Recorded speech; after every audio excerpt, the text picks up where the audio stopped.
Fokus berita hari ini, Yang di-Pertuan Negeri Sarawak serta isteri meriahkan majlis berbuka puasa PDRM Kontijen Sarawak.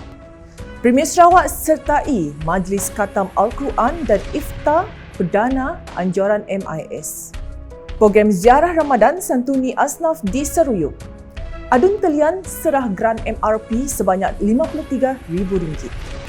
BDDA peruntuk RM200 juta pembangunan infrastruktur kawasan Beting Maruh. Koperkasa sasar miliki aset hartanah RM100 juta menjelang 2030.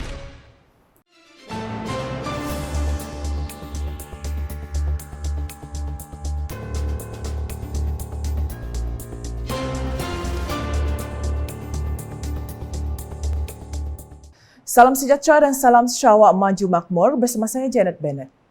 Yang di-Pertuan Negeri Sarawak Tun Pehin Sri Dr. Wan Junaidi Tuanku Jaafar serta isteri Tuh Puan Fauziah Muhammad Sanusi memeriahkan majlis berbuka puasa Polis Diraja Malaysia PDRM Kontijen Sarawak pada Jumaat. Ketibaan Tun Pehin Sri Dr. Wan Junaidi pada jam 6.40 petang disambut oleh Pesuruhjaya Polis Sarawak Datuk Manca Atta dan timbalannya Datuk Ibrahim Darus di Masjid Al-Mujahidin, Kompleks Perumahan Polis Tambuan Jaya. Majlis tersebut turut dihadiri Pegawai Kanan, Pegawai Rendah Polis, Pegawai Awam PDRM Kontijen Sarawak serta ketua-ketua polis daerah yang berdekatan bagi menyemarakkan lagi majlis tersebut. Ia dimulakan dengan bacaan ayat Al-Quran oleh Qari Nordin Putit dan seterusnya berbuka secara ringan, kemudiannya diteruskan dengan solat fardu maghrib secara berjemaah. Selesai solat maghrib, dif-dif kehormat dan tetamu yang hadir dijamukan dengan hidangan makan malam. Majlis diteruskan dengan solat fardu isyak dan sunat tarawih berjemaah. Bagi merebut ganjaran pahala pada 10 malam terakhir Ramadan, Majlis Islam Sarawak MIS telah mengadakan Majlis Khatam Al-Quran dan Iftar Perdana Agensi-Agensi Islam di Dewan Kompleks Islam di Kuching pada Jumaat. Dalam majlis itu, Premier Sarawak Datuk Petinggi Tan Sri Dr. Abang Abdul Rahman Zuhari Tun Datuk Abang Openg berpeluang mengkhatamkan bacaan Al-Quran dengan surah Ad-Duha diikuti tetamu kenamaan lain. Antaranya ialah Menteri Pelancongan, Industri Kreatif dan Seni Persembahan Sarawak Datuk Sri Abdul Karim Rahman Hamzah, Setiausaha Kerajaan Sarawak Datuk Amar Muhammad Abu Bakar Marzuki, Timbalan Menteri Utiliti dan Telekomunikasi Sarawak Datuk Dr. Abdul Rahman Junaidi, Timbalan Menteri Belia, Sukan dan Pembangunan Usahawan Datuk Dr. Ripin Lamat, Yang di-Pertua Majlis Islam Sarawak Datuk Misnu Taha, Mufti Sarawak Datuk Kipli Yassin dan pembaca khatam yang lain. Sejurus selepas itu, majlis diteruskan dengan bacaan taktim sebelum menikmati juadah berbuka puasa serta solat fardu maghrib berjemaah yang dipimpin oleh Imam Besar Negeri Sarawak Sahibul Fadilah Datuk Mustafa Kamal Ahmad Fauzi. Di akhir majlis, Datuk Petinggi Abang Zuhari serta isteri Puan Sri Datuk Ahmad Jumaani Tun Tuanku Bujang berkesempatan menyempurnakan upacara penyampaian sumbangan kepada 120 orang urus setia saudara kita yang merupakan badan bukan kerajaan NGO bebas di bawah seliaan MIS disusuli solat fardu isyak, solat sunat tarawih dan witir berjemaah. Majlis penuh keberkatan itu telah menghimpunkan seramai kira-kira 600 orang terdiri daripada warga kerja pejabat MIS, Jabatan Agama Islam Sarawak JAIS, Polis Diraja Malaysia PDRM, Jabatan Mufti Sarawak, Jabatan Kehakiman Syariah Sarawak, Jabatan Kemajuan Islam Malaysia Sarawak, Tabung Baitul Mal Sarawak, Unit Komunikasi Awam Sarawak UKAS, Tabung Haji Sarawak dan Lembaga Amanah Kebajikan Masjid Negeri Sarawak. Program Ziarah Ramadan diteruskan lagi untuk mendekati golongan asnaf sempena Ramadan dan sambutan Hari Raya Aidilfitri di Kampung Seruyuk, Sebuyau. Menteri Utiliti dan Telekomunikasi Sarawak merangkap Ahli Dewan Undangan Negeri Adun Sebuyau, Datuk Sri Julaihi Narawi telah menyempurnakan penyampaian sumbangan kepada seramai 13 asnaf di kampung itu pada Jumaat. Beliau berharap sumbangan tersebut dapat meringankan beban penerima dalam melakukan persiapan menjambut Aidilfitri. Dalam program yang sama, Datuk Sri Julaihi turut mengagihkan sebanyak 200 bekas bubur pedas dan buah kurma kepada penduduk setempat. Ahli Dewan Undangan Negeri Adun Talian, Royston Valentine telah menyerahkan grant projek kecil luar bandar MRP berjumlah RM53,000 untuk aktiviti tahunan Masjid Surau Jawatankuasa Kemajuan dan Keselamatan Kampung JKKK dan Pertubuhan Bukan Kerajaan NGO di kawasan Talian bagi tahun 2024.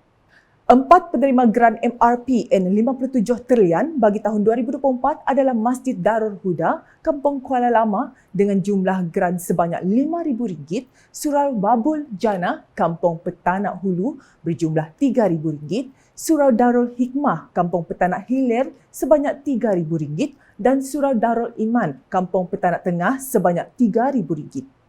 Difahamkan beliau juga telah menyampaikan grant MRP pada 30 Mac yang lepas kepada Lembaga Kebajikan Melanau Talian, KRT Kampung Talian dan urus setia saudara kita dengan masing-masing menerima sebanyak RM3,000. Manakala JKKK Kampung Talian Ulu, JKKK Kampung Talian Tengah, JKKK Kampung Tradisi Talian masing-masing menerima grant MRP berjumlah RM10,000. Grant MRP tersebut disampaikan oleh Royston semasa program ziarah NGO di kampung masing-masing. Justru beliau berharap dengan adanya grant tersebut, NGO haruslah memastikan perancangan dan pelaksanaan apa jua aktiviti dalam masyarakat mampu memberikan manfaat penuh kepada semua pihak. Ujarnya, gunakanlah grant peruntukan dari Kerajaan Sarawak ini melalui wakil rakyat dengan sebaik mungkin untuk manfaat bersama. Segala penggunaan grant ini jelasnya haruslah dibuat laporan aktiviti dan keuangan untuk keperluan rekod dan memastikan jawatankuasa tersebut berintegriti serta berkredibiliti dalam penggunaan peruntukan ini, tegas beliau. Malah beliau berharap grant MRP ini membantu NGO yang ada dalam melaksanakan pelbagai aktiviti biarpun tidak mampu menampung sepenuhnya. Agensi Pembangunan Bahagian Betong BDDA memperuntukkan RM200 juta bagi pembangunan infrastruktur kawasan Beting Maro. Ahli Dewan Undangan Negeri Adun Beting Maro, Razaili Gapur berkata, beberapa cadangan projek mega akan dilaksanakan di kawasan Beladin, antaranya Pusat Niaga Anjung Usahawan dengan kos RM8 juta, jeti nelayan di kawasan Perumahan Nelayan dengan kos RM7 juta dan pelbagai lagi cadangan projek. Katanya dengan siapnya Kompleks Lembaga Kemajuan Ikan Malaysia LKIM akan dapat memberi manfaat kepada penduduk terutamanya para nelayan dalam meningkatkan lagi pendapatan mereka. Beliau berkata demikian ketika menghadiri program Ihya Ramadan di Kampung Beladin pada Khamis. Dalam pada itu, beliau turut menyumbangkan RM5,000 kepada Jawatankuasa Pengurusan Surau Darul Ehsan, Kampung Hulu Beladin dan menyampaikan sumbangan kepada 5 bakal haji serta menyampaikan duit raya kepada jemaah yang hadir.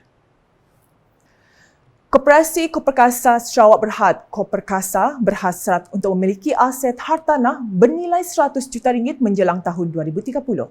Menurut pengerusi Koperkasa, Fathi Hambali, pembelian aset dalam bidang hartanah di bawah dana dalaman Koperkasa adalah untuk mengekalkan kemampanan koperasi tersebut. Jelasnya, hartanah pada lokasi yang strategik akan dapat memberi pulangan yang berdaya saing kembali kepada Koperkasa.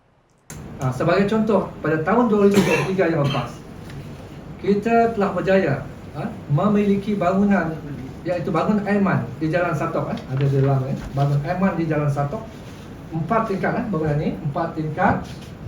Kalau kita lihat sekarang dia dah ada nama Koperkasa Ed Satok. Selain itu, kita juga tahun lepas telah membeli bangunan baru di Limbang, bangunan Lembaga Amanah pihak Lembaga Amanah Islam Limbang.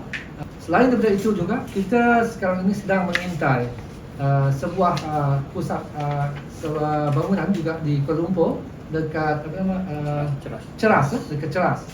Kita ini melihat pada tahun 2030 nanti Koperkasa mampu memiliki aset tetap iaitu hartanah kita menjadi target kita daripada 29 juta pada masa kini, kita akan target yang kita rasa boleh dicapai pada tahun 2030.